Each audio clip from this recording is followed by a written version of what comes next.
Rose, one of the things that we do at the beginning of each session is to set an agenda. The idea behind setting an agenda, just to remind you, in case you've forgotten since last week, is basically to set up kind of a plan of action for our time together today.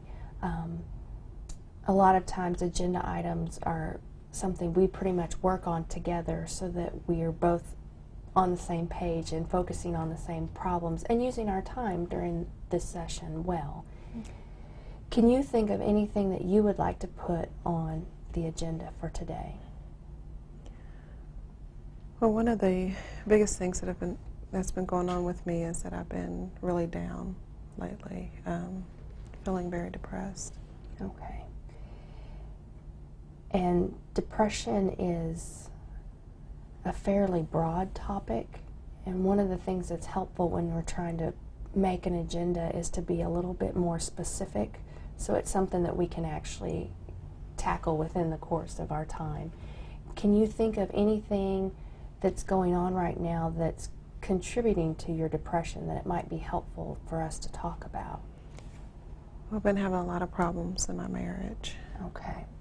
So maybe as the first agenda item we could talk about is your marriage problems and how that's contributing to your depression. Does that sound okay? Okay.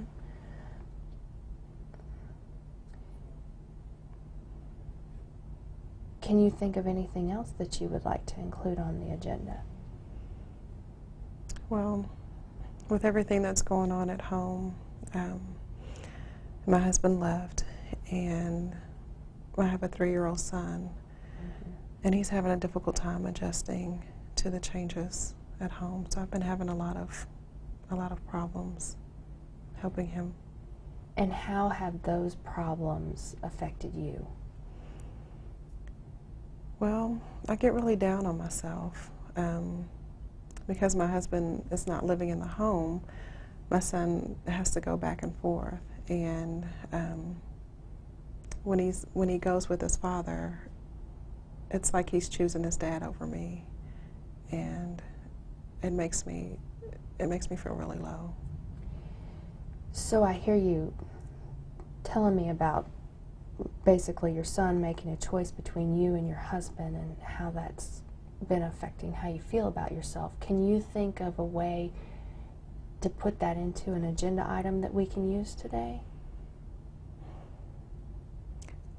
I would guess looking at how my son's choices affect my self-esteem. Okay. Is there anything else you think needs to be on the agenda for today? I guess going along with adjusting to this new life without having my husband there. I haven't worked in several months, and I guess I'm looking at getting back into the job market and looking for a job. I know I get a lot of anxiety when I'm going for interviews. I get very nervous getting out there, so I'd like to talk about that. So maybe the third agenda item be the anxiety you feel over your job search? Yes. Is there anything else you would like to add to the agenda? I think that's plenty for today. I agree. It sounds like you've had a pretty rough week, and it sounds like we have lots of things that we can discuss here. Is there a particular item you would like to start with? So I'd like to start with talking about the problems in my marriage and the depression that I have around that.